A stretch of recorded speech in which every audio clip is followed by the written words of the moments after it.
لیکن اللہ دے بندے آدم علیہ السلام کو بول ہوئے کہ اللہ پاک دے سامنے آندے نے ربنا ظلمنا انفسنا وان لم تغفر لنا وترحمنا لنكونن من الخاسرين وكل ضلالة في النار يا أيها الذين آمنوا اتقوا الله حق تقاته ولا تموتن إلا وأنتم مسلمون يا أيها الذين آمنوا اتقوا ربكم الذي خلقكم من نفس واحدة وخلق منها زوجها وبث منهما رجالا كثيرا ونساء واتقوا الله الذي تساءلون به والأرحام إن الله كان عليكم رقيبا يا أيها الذين آمنوا اتقوا الله وقولوا قولا سديدا يصلح لكم أعمالكم ويغفر لكم ذنوبكم ومن يطع الله ورسوله فقد فاز فوزا عظيما سبحانك لا علم لنا إلا ما علمتنا إنك أنت العليم الحكيم رب اشرح لي صدري ويسر لي أمري واحلل عقدة من لساني يفقهوا قولي ربي زدني علما ربي زدني علما ربي زدني علما أعوذ بالله السميع العليم من الشيطان الرجيم من حمزه ونفخه ونفسه بسم الله الرحمن الرحيم والعصر إن الإنسان لفي خسر إلا الذين آمنوا وعملوا الصالحات وتواصوا بالحق وتواصوا بالصبر.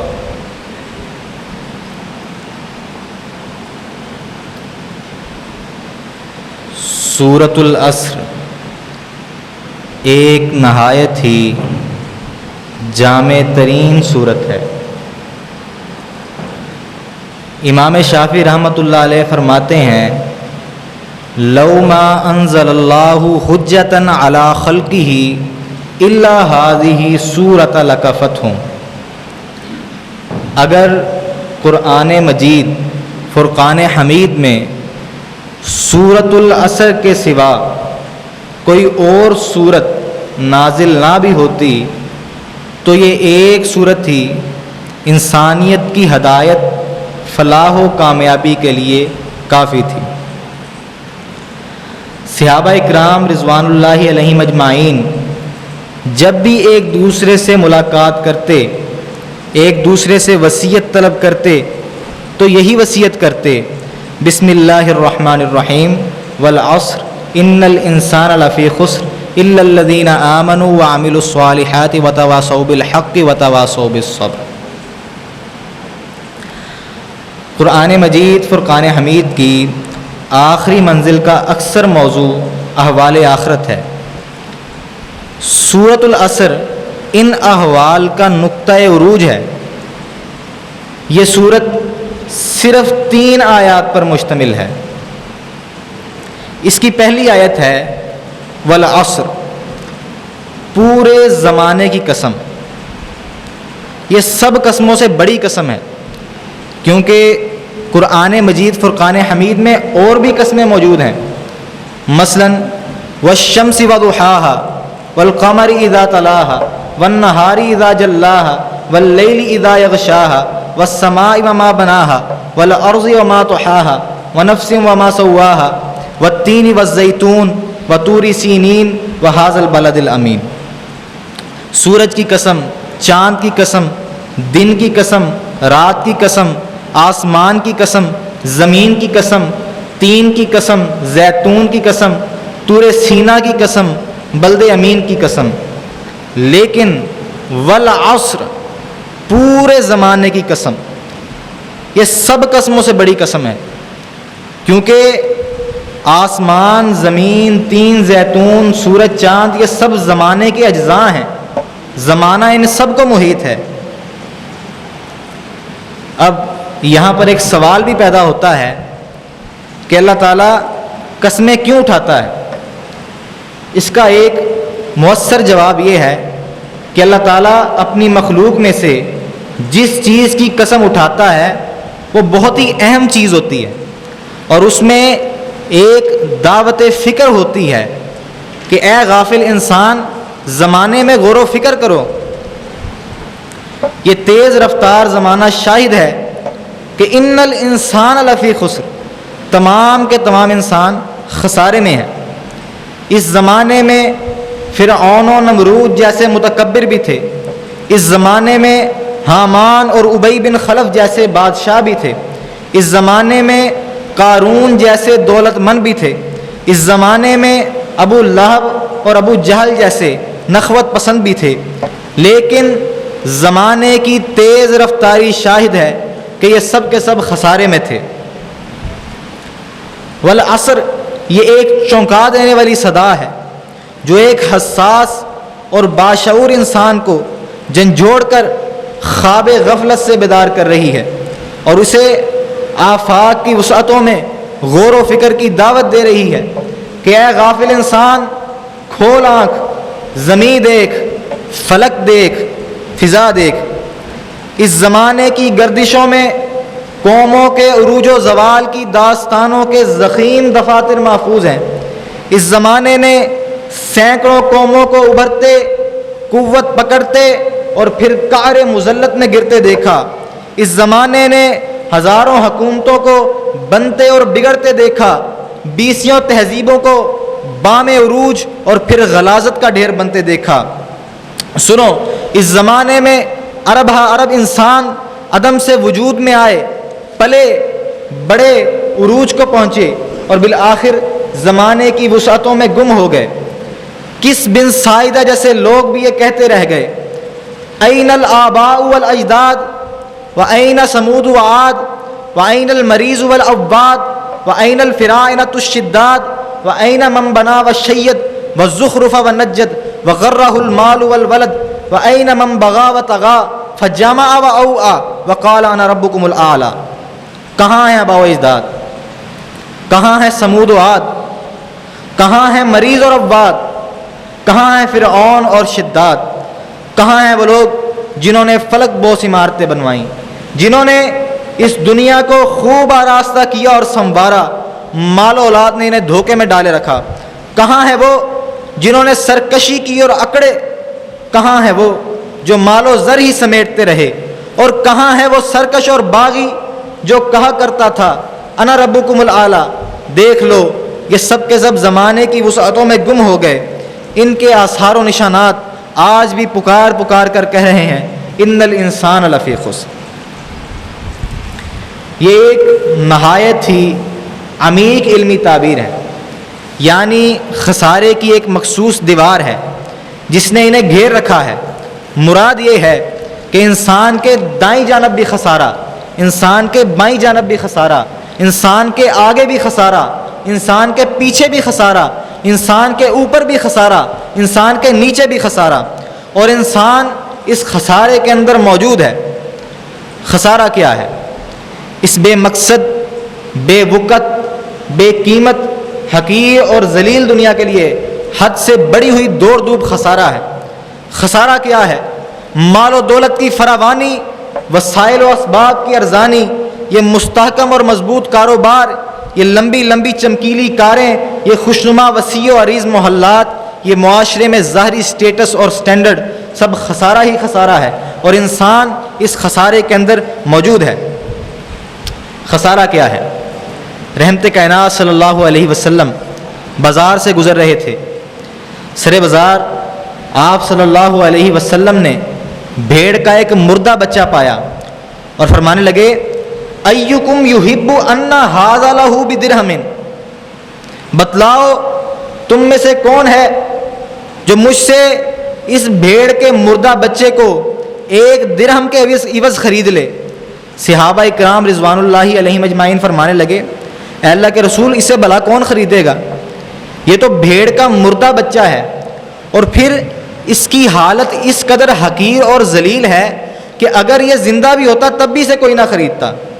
تو رحمت کائنات صلی اللہ علیہ وسلم فرمانے لگے فواللہ للدنیا اہون علی اللہ من ھذا علیکم، میں محمد اللہ کی قسم اٹھا کر کہتا ہوں کہ اللہ کے نزدیک دنیا کی قیمت اس بھیڑ کے مردہ بچے سے بھی زیادہ حقیر اور ذلیل ہے۔ لیکن آج تف ہے ہم پر کہ ہم اس قدر حقیر اور ذلیل دنیا کے پیچھے دوڑتے جا رہے ہیں.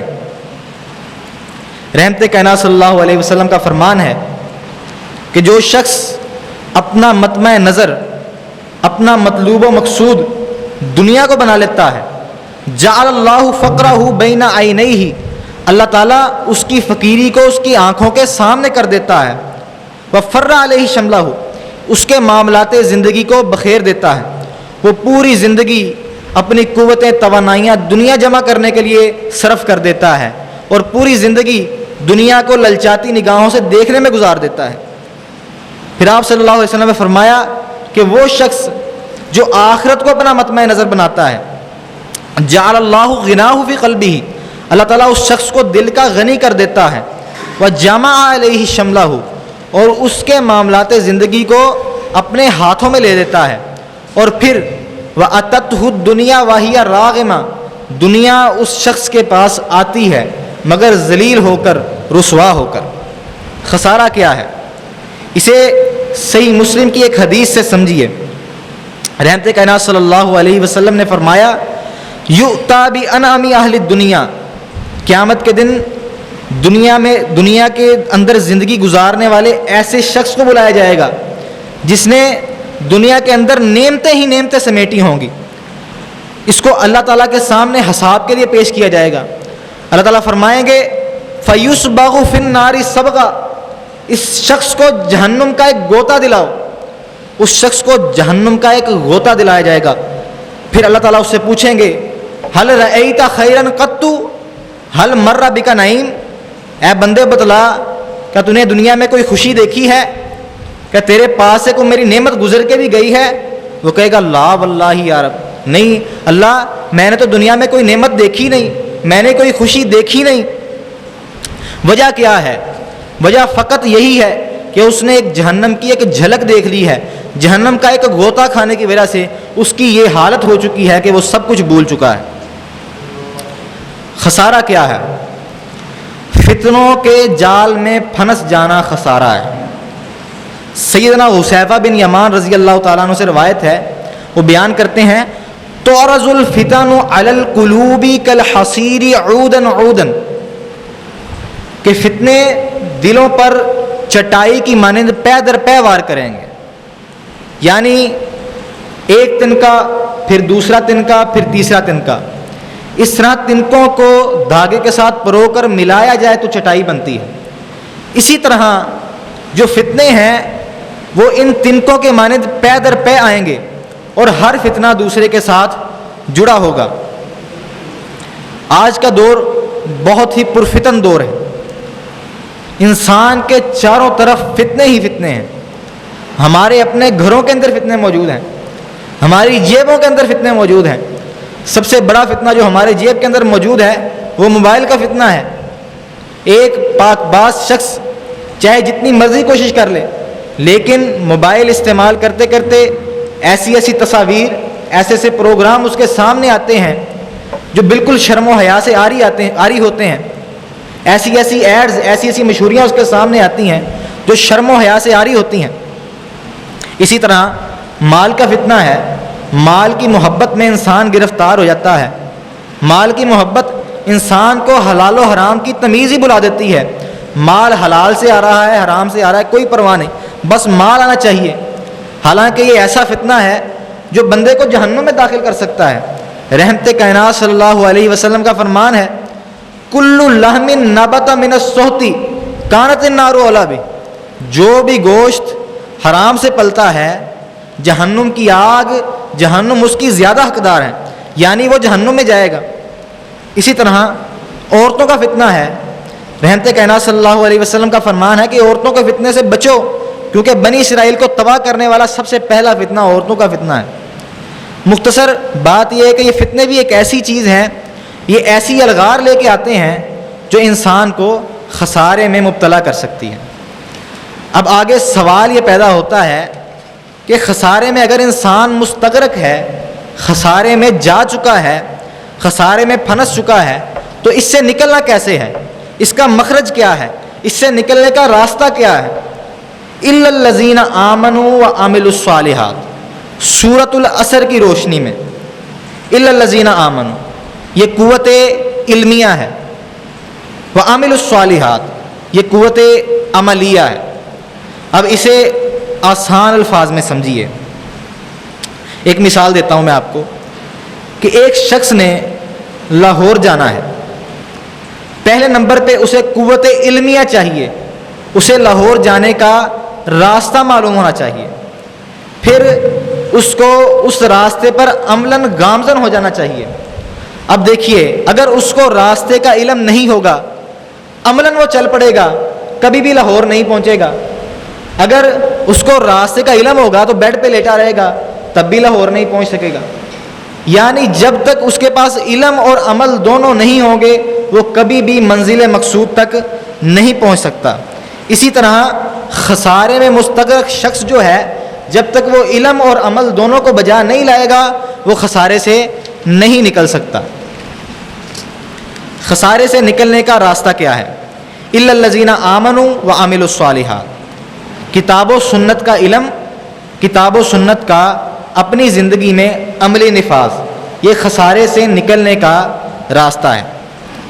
یہ شریعت، کتاب و سنت، دین اسلام، یہ ایک مینار مستنیر ہے، یعنی ایک روشن مینار ہے۔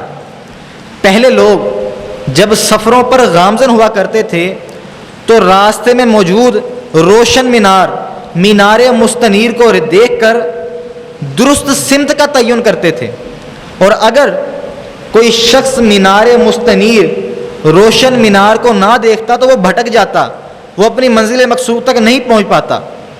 اسی طرح رحمت کائنات صلی اللہ علیہ وسلم کا فرمان ہے، ترکت فیکم امرین لن تضلوا ما تمسکتم بہما، کتاب اللہ و سنت رسولہ، میں تم میں دو چیزیں چھوڑ کر جا رہا ہوں، کتاب اللہ اور سنت رسول، جب تک ان دونوں کو تھامے رکھو گے کبھی بھی گمراہ نہیں ہوگے، اور جب ان دونوں کو چھوڑ دو گے گمراہی کے صحراؤں میں گم ہو کر رہ جاؤ گے۔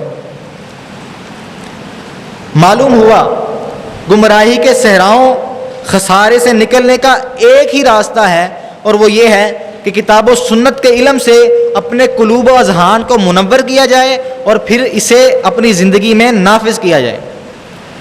اب آگے بات صرف یہیں پر ختم نہیں ہوتی، آگے ارشاد ہے وَتَوَاصَوْا بِالْحَقِّ وَتَوَاصَوْا بِالصَّبْرِ، خسارے سے نکلنے کا راستہ فقط ایمان اور عمل صالح ہی نہیں، بلکہ تواصی بالحق، حق کی وصیت، اور تواصی بالصبر، صبر کی وصیت کرنا بھی لازمی ہے۔ اگر یوں کہا جائے تو بالکل درست ہوگا کہ ایمان عمل صالح کا پیش خیمہ ہے، عمل صالح تواصی بالحق کا مقدمہ ہے، اور تواصی بالحق تواصی بالصبر کا پیش رو ہے۔ یعنی ایمان صحیح ہوگا تو عمل صالح لازماً پیدا ہوگا، اور عمل صالح لازماً حق کی وصیت کو جنم دے گا، اور حق کی وصیت لازماً صبر کی وصیت کو جنم دے گی۔ آسان فہم الفاظ میں یوں سمجھیے، خسارے سے محفوظ رہنے کے لیے عمل سے خالی ایمان کافی نہیں، اور نہ ہی خود عمل کر لینا کافی ہے، بلکہ ساتھ ساتھ دوسروں کو عمل کرنے کی تلقین بھی ضروری ہے۔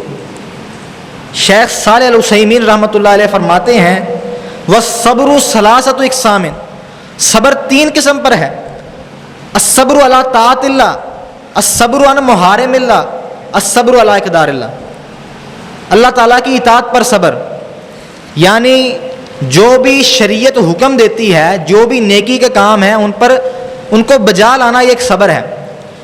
یعنی نماز پڑھنا ایک صبر ہے، روزہ رکھنا ایک صبر ہے، حج کرنا ایک صبر ہے، زکوٰۃ دینا ایک صبر ہے، دیگر نیکی خیرات کے کام کرنا صبر ہے۔